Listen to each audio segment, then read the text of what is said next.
EMS TV के सभी दर्शकों को सनत जैन का सादर नमस्कार। आज 1 जुलाई है। भारत में भारतीय दंड संहिता के स्थान पर अब 3 नए कानून लागू हो गए हैं। इन 3 नए कानून को लेकर पूरे देश भर में बड़ी तीव्र प्रतिक्रिया हो रही है। जो नए कानून लागू हुए हैं उसमें अधिकतर की धाराएं बदल दी गई हैं, कुछ धाराओं को समाप्त कर दिया गया है और कुछ धाराओं को नए तरीके से पेश किया गया है। उत्तर भारत में चूँकि भारतीय दंड संहिता की जो शब्दावली थी और जो कार्य था वो तो लोगों की नॉलेज में फिर भी था, लेकिन जिस तरीके से अब जो नए कानून आए हैं इन कानूनों का पालन कराने की स्थिति अभी कहीं पर भी किसी भी स्तर पर नहीं है। पुलिस थाने के कुछ अधिकारियों कर्मचारियों को और कुछ सरकारी वकीलों को और न्यायालयों को थोड़े मोड़े प्रशिक्षण जरूर दिए गए हैं, लेकिन जो व्यापक स्तर पर परिवर्तन हुए हैं और जो कार्यप्रणाली पूरी बदल गई है उसके कारण इन कानूनों का पालन हो पाएगा हाल फिलहाल ये कहना भी बड़ा मुश्किल है। फिर भी जो कानून लागू हुए हैं उसमें ये कहा जा रहा है कि पुलिस राज स्थापित होने जा रहा है और ये पुलिस राज ऐसा होगा कि जो नागरिकों के अधिकार को ख़त्म कर रहा है और एक ऐसी स्थिति होगी जो हम ऐसी सरकार की ओर पर बढ़ रहे हैं जो तानाशाही वाली सरकार होगी, यह लोग कहने लगे हैं।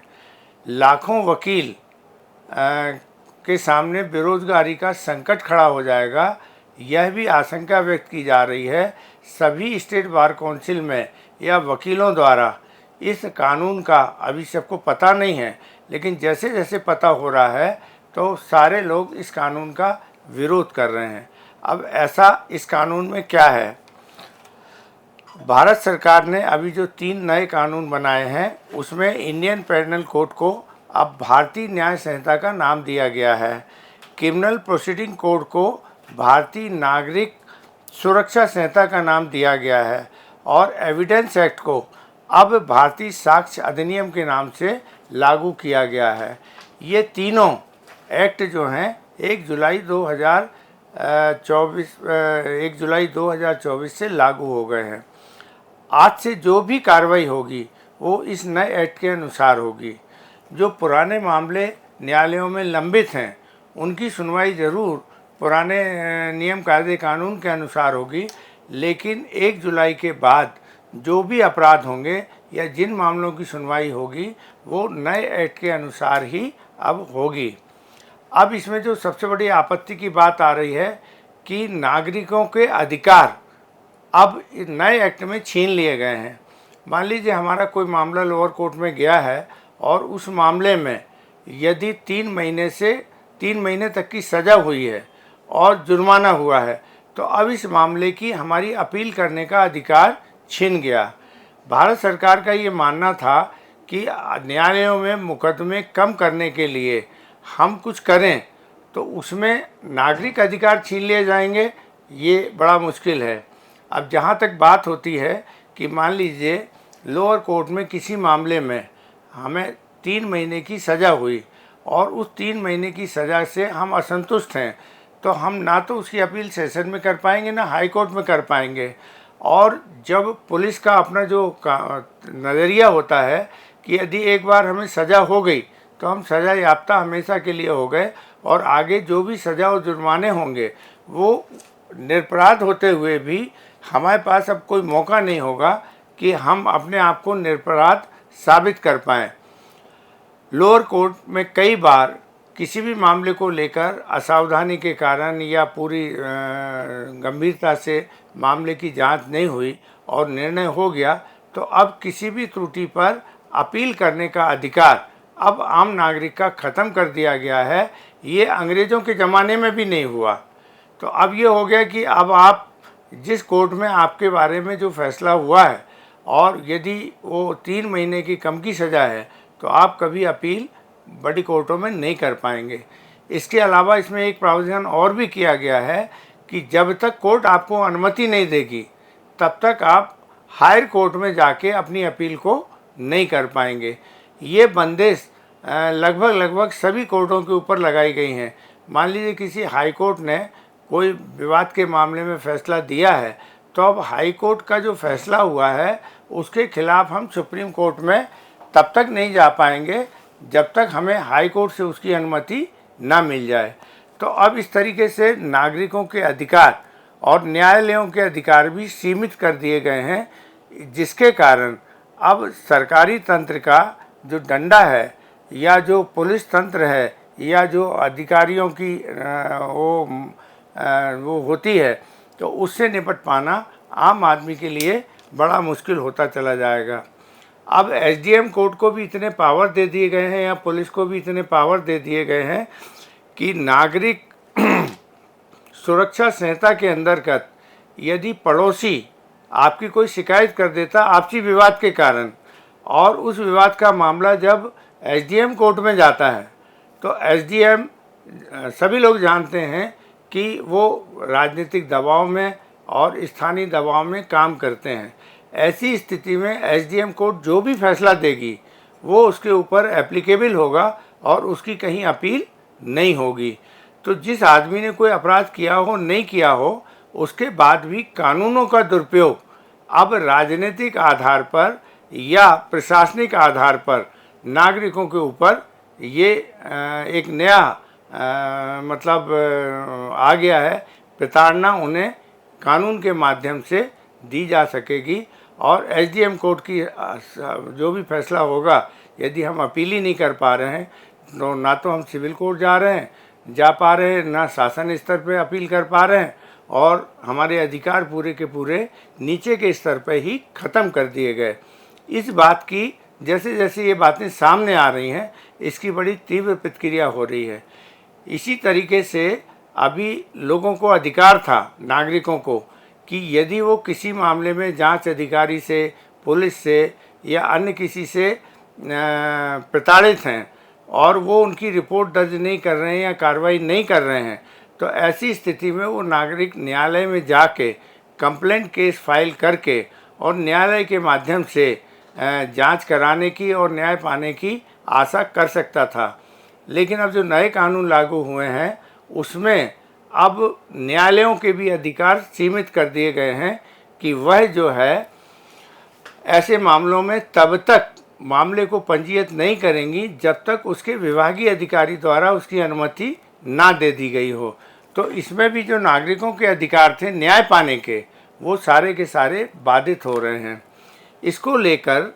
जुडिशरी में जो वकील हैं और जो नागरिक हैं उनमें बड़ी तीव्र प्रतिक्रिया हो रही है। और जो वकील हैं आज की तारीख में पूरे देश भर में बड़ी संख्या में वकील ब्लॉक स्तर पर, जिला स्तर पर और हाई कोर्ट और सुप्रीम कोर्ट में जो काम कर रहे हैं, यदि उनकी अपील का सिस्टम ही बंद हो जाएगा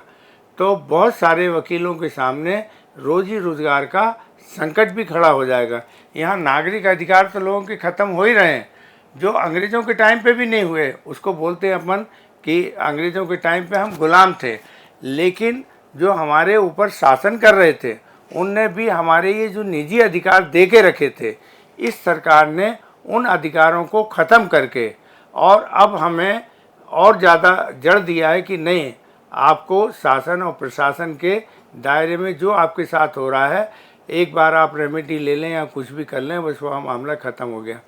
एक और जो सबसे बड़ी तीव्र प्रतिक्रिया हो रही पूरे देश भर में, पुलिस को अब ये अधिकार दे दिए गए हैं कि यदि कोई आदमी किसी की शिकायत करता है कि इसके पास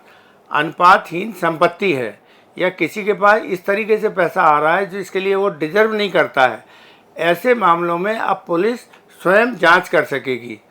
14 दिन के अंदर उससे जवाब मांगेगी कि आप बताओ कि ये आपके पास कार कहाँ से आई, आपने ये लैपटॉप यदि लिया है तो ये कहाँ से आया है, पैसे कहाँ से आए हैं। और यदि आप नहीं बता पा रहे हैं तो ऐसी स्थिति में पुलिस को गिरफ्तार करने का भी अधिकार होगा, संपत्ति को जब्त करने का भी अधिकार होगा। और जो नया कानून में प्रावधान आया है तो पुलिस कैसे काम करती है ये सब लोग जानते ही हैं, और जब ये अधिकार पुलिस को मिल जाएंगे तो आम नागरिकों के क्या हाल होंगे इसका भगवान ही मालिक है। पिछले 10-20 वर्षों में जिस तरीके से हर मामले में राजनीतिक और प्रशासनिक हस्तक्षेप आम आदमी की ज़िंदगी में बढ़ते ही चले जा रहे हैं, उसमें इस तरह के अधिकार लोगों के साथ कितनी प्रताड़ना का कारण बनेंगे कहना मुश्किल है। लेकिन अब ये कहा जा रहा है कि अप्रत्यक्ष रूप से जो लोगों के निजी स्वतंत्रता के मौलिक अधिकार थे वो नए कानूनों में पूरी तरह से ख़त्म हो गए हैं। इसी तरीके से जैसे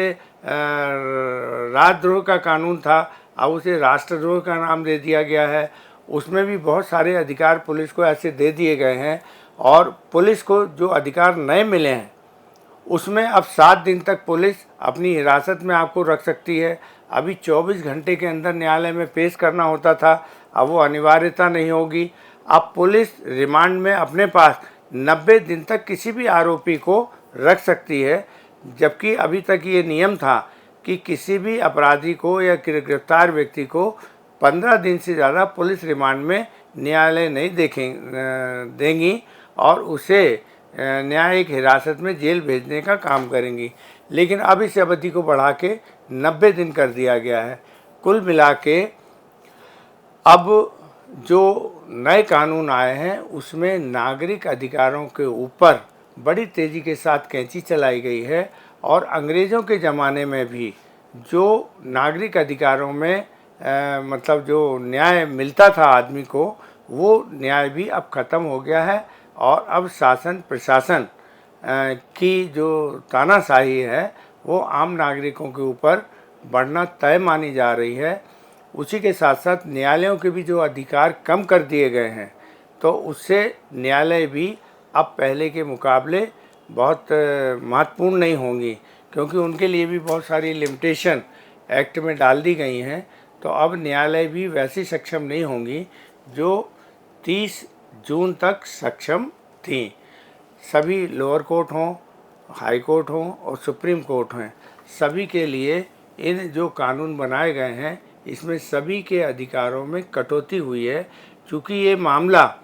संसद में इसमें बहुत चर्चा नहीं हुई और ये एकाएक हो हल्ले के बीच में पास हो गए थे और इसके बारे में कोई जनमानस से राय नहीं ली गई थी। तो जब अब ये एक एक बात खुलकर एक्ट की सामने आ रही हैं, तब लोग इसे गंभीरता से ले रहे हैं। और ऐसा मुझे लगता है कि जिस तरीके से स्टेट बार काउंसिल और उनसे जुड़े हुए अधिवक्ता इसके विरोध में खड़े हो रहे हैं और जो उनका 40 साल, 50 साल, 10 साल, 20 साल का ज्ञान था, एकदम से वो जीरो पर आकर खड़ा हो गया है। अब उन्हें हर चीज़ के लिए एक्ट को कई बार पढ़ना पड़ेगा और न्यायालय भी जो निर्णय करते हैं वो सही करते हैं या गलत करते हैं, या उसकी समझ पैदा होती है या नहीं होती है, इसको लेकर अभी कई बरस लगेंगे। जब ये कानून लागू होंगे, इनके बारे में अदालतों के फैसले आएंगे और फिर उच्च अदालतों द्वारा यदि उसकी समीक्षा की जाएगी और ऊपर की अदालतों द्वारा जब उसमें निर्णय किए जाएंगे, तो जो हमारा 75 सालों से जो भारतीय दंड संहिता चल रही थी उसके लिए lower court, high court, supreme court, अधिवक्ता, आम आदमी सब उससे यूज्ड टू हो गए थे। अब वो जीरो पर आकर खड़े हो गए हैं। इसकी क्रिया प्रतिक्रिया समाज में किस तरीके की होगी कहना अभी मुश्किल है, लेकिन लागू हो गए हैं एक्ट और जो इसमें प्रोविज़न किए गए हैं उसके बारे में जो लोगों की राय निकल के सामने आ रही है, तो उसमें सभी लोग ये कह रहे हैं कि नागरिक अधिकार जो हमें मिले हुए थे, मौलिक अधिकार से मिले हुए थे, संविधान से मिले हुए थे, वो इस एक्ट में आकर ख़त्म हो रहे हैं। अब इसको लेकर आगे क्या होगा भगवान जाने। नमस्कार।